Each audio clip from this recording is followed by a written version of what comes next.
आज हम सुनेंगे एक अजगर की कहानी। बहुत वर्ष पहले की एक बात है। एक राजा की दो रानियां थी। बड़ी रानी शुभा बहुत ही अच्छे स्वभाव की और दयावान स्त्री थी। छोटी रानी रूपा बड़ी ही कठोर और दुष्ट थी। बड़ी रानी शोभा की एक पुत्र थी जिसका नाम देवी था और रानी रूपा की भी एक बेटी थी जिसका नाम तारा था। रानी रूपा बड़ी चालाक और महत्वाकांक्षी स्त्री थी। वह चाहती थी कि राज्य की सत्ता उसके हाथ में रहे। राजा भी उससे दबा हुआ था। रानी रूपा बड़ी रानी उसकी बेटी से नफरत करती थी। एक दिन उसने राजा से कह दिया कि रानी शोभा और देवी को राजमहल से बाहर निकाल दिया जाए। राजा रानी रूपा की नाराज़ी से डरता था। उसे लगा कि उसे वही करना पड़ेगा जो रूपा चाहती है। उसने बड़ी रानी और उसकी बेटी को राजमहल के बाहर छोटे से घर में रहने के लिए भेज दिया। लेकिन रानी रूपा की घृणा इससे भी नहीं हटी। उसने देवी को आज्ञा दी कि वह प्रतिदिन राजा की गायों को जंगल में चराने के लिए ले जाया करे। रानी शोभा यह अच्छी तरह जानती थी कि यदि देवी गायों को चराने के लिए गई तो रानी रूपा उन्हें किसी और परेशानी में डाल देंगी। इसलिए उसने अपनी लड़की से कहा कि वह रोज़ सुबह गायों को जंगल में चरने के लिए ले जाया करे और शाम के समय उन्हें वापस ले आया करे। देवी को अपनी माँ का कहना तो मानना ही था, इसलिए वह रोज़ सुबह गायों को जंगल में ले जाती और शाम को वापस आती। एक शाम जब वो जंगल से घर लौट रही थी तो उसे अपने पीछे से एकदम धीमी सी आवाज़ सुनाई दी, देवी देवी क्या तुम मुझसे विवाह करोगी? देवी डर गई। इतनी जल्दी हो सका वो उसने गायों को घर की ओर हाँका। दूसरे दिन भी जब वो घर लौट रही थी उसने यही आवाज़ सुनी। वही प्रश्न उससे पूछा गया। रात को देवी ने अपनी माँ को उस आवाज़ के बारे में कहा। माँ ने सारी रात इस बात पर विचार करती रही। सुबह तक उसने निश्चय कर लिया कि क्या करना चाहिए। सुनो बेटी, वह अपनी लड़की से बोली, मैं बता रही हूँ, यदि आज शाम के समय तुम्हें वही आवाज़ सुनाई दे तो तुम्हें क्या करना होगा? बताइए माँ, देवी ने उत्तर दिया। तुम उस आवाज़ को उत्तर देना। रानी शोभा ने कहा, कल सुबह तुम मेरे घर आ जाओ, फिर मैं तुमसे विवाह कर लूँगी। लेकिन माँ, देवी बोली, हम उसे जानते तक नहीं। मेरी प्यारी देवी, माँ ने दुखी होकर कहा, जिस स्थिति में आज हम जीवित हैं उससे ज़्यादा बुरा और क्या हो सकता है। हमें इस प्रस्ताव को स्वीकार लेना चाहिए। ईश्वर हमारी सहायता करेगा। उस संध्या को जब देवी गायों को लेकर लौट रही थी तो उसे वही आवाज़ सुनाई दी। वो आवाज़ कोमल और दुख भरी थी। देवी देवी क्या तुम मुझसे विवाह करोगी? क्या तुम मुझसे विवाह करोगे? देवी रुक गई। उसने पीछे मुड़कर देखा लेकिन उसे कोई दिखाई नहीं दिया। वह हिचकिचाई और वहाँ से भाग जाना चाहती थी, लेकिन फिर उसे माँ के शब्द याद आए। वह जल्दी से बोली, हाँ, यदि तुम कल सवेरे मेरे घर आ जाओ तो मैं तुमसे विवाह कर लूँगी। तब वह बड़ी तेज़ी से गायों को हाँकती हुई घर चली गई। अगले दिन सुबह रानी शोभा ज़रा जल्दी उठ गई। उसे यह जाकर बाहर दरवाज़ा खोला यह देखने के लिए कि कोई प्रतीक्षा में खड़ा तो नहीं है। वहाँ कोई भी नहीं था। अचानक उसकी नज़र उसे एक धक्का सा लगा और वह स्तब्ध हो गई। एक बड़ा सा अजगर कुंडली मारे सीढ़ियों में बैठा था।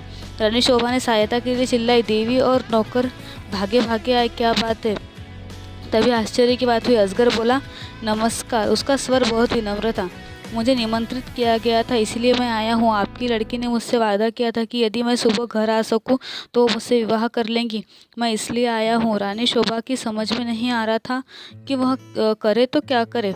उसे यही आशा थी कि एक दिन कोई सुंदर नौजवान उसकी लड़की से विवाह करने आएगा।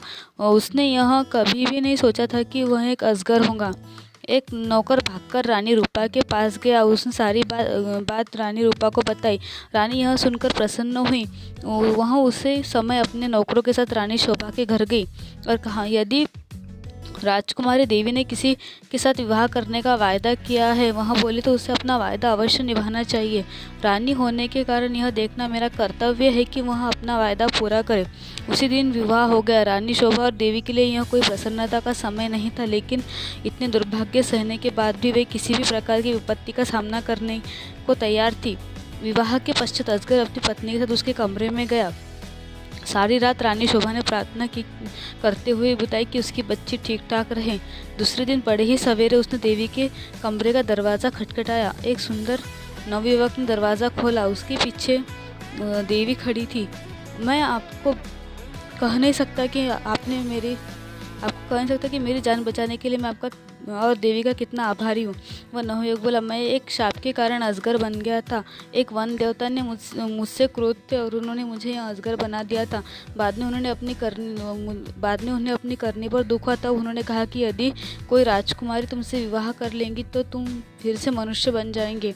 और अब देवी ने मुझसे विवाह कर लिया, मेरा शाप उतर गया। अब मैं कभी अजगर नहीं बनूंगा। रानी शोभा बहुत प्रसन्न हुई। वहाँ अपनी लड़की और दामाद को राजा से मिलाने लेकर गई।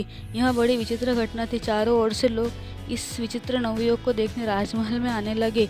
सभी उत्सुक थे कि सिवाय रानी रूपा के। रानी रूपा बहुत गुस्से में थी। उसे झल्लाते चीखते हुए अपने आप को कमरे में बंद कर लिया। देवी का भाग्य उसे देखा नहीं जा रहा था। वह चाहती थी कि उसकी बेटी तारा के लिए भी ऐसा भाग्यशाली बने। आखिरकार उसे एक युक्ति सूझी।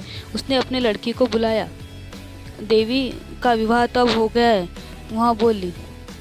वह बोली, इसलिए गायों को जंगल में चराने के लिए तुम जाया करो। नहीं, तारा ने चीख कर बोली, इतने नौकर है तो फिर मैं क्यों गाय चराने जाऊँ? यह मेरी आज्ञा है। रानी क्रुद्ध होकर बोली, एक बात और भी सुनो, यदि जंगल में कोई तुमसे विवाह का प्रस्ताव करे तो तत्काल कह देना कि यदि तुम मेरे लिए विवाह के लिए राजी हो तो अगले दिन सुबह हमारे घर आ जाओ। तारा की माँ की इस योजना से भयभीत हो गई। वह गायों को जंगल में नहीं ले जाना चाहती थी। वह खूब रोई, लेकिन रानी फिर भी नहीं पिघली। तारा को उसकी आज्ञा माननी पड़ी।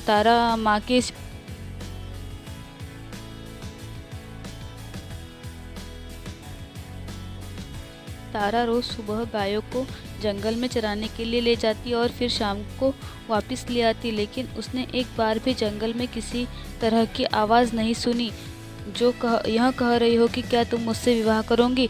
फिर भी रानी निराश नहीं हुई। जंगल में अजगर तो था नहीं जो तारा से विवाह का प्रस्ताव करता, इसलिए उसने खुद ही अजगर ढूंढने का निश्चय किया। उसने अपने नौकरों को एक अजगर लाने की आज्ञा दी। बहुत खोज करने के काफ़ी दिनों पश्चात उसे एक बड़ा अजगर मिला। उसे पकड़कर वे राजमहल में ले आए। आखिरकार रानी का अभिप्राय पूरा हुआ और उसने तारा का विवाह अजगर से कर दिया। अब रानी को संतोष हुआ। विवाह के रात तारा तथा अजगर को एक कमरे में बंद कर दिया। रानी अधीरता सुबह की प्रतीक्षा कर रही थी। रानी रूपा ने सवेरे ही लड़की के कमरे का दरवाज़ा खटखटाया, लेकिन कोई उत्तर नहीं मिला। उसने ज़रा ज़ोर से खटखटाया, लेकिन दरवाज़ा तब भी नहीं खुला। रानी से और प्रतीक्षा न की गई और उसने धक्का देकर दरवाज़ा खोला। मोटा अजगर ज़मीन पर पड़ा हुआ था, लेकिन तारा का कहीं पता नहीं था। रानी चीख पड़ी। महल में सभी को उसका चीखना सुनाई दिया। राजा और नौकरों भागे आए। क्या बात है राजकुमारी, कहाँ है? सब चिल्लाए। वहाँ तो अजगर के पेट में होंगी। रसोइया बोला, देखो यहाँ कितना मोटा हो गया है। रानी अब ज़ोर ज़ोर से रोने लगी। राजा भी रोने लगा। रसोइया अपना सबसे बड़ा चाकू ले आया। वहाँ बोला, यदि वहाँ अब तक जीवित हुई तो राजकुमारी को बचाने की मैं कोशिश करूँगा। उसने अजगर का पेट चीर डाला। तारा अच्छी भली जीवित थी। रसोइये ने उसे बाहर खींचा। वह चीख मारकर अपनी माँ की तरफ भागी और अजगर की मृत्यु हो गई। साथ में रानी रूपा की इस इच्छा की मृत्यु हो गई कि तारा का विवाह देवी की तरह तारा का किसी योग्य और संपन्न नवयुवक से हो। दोस्तों, कैसी लगी आपको इस अजगर की कहानी? अगर अच्छी लगी तो प्लीज़ मेरे चैनल को लाइक, शेयर और सब्सक्राइब कर दीजिए।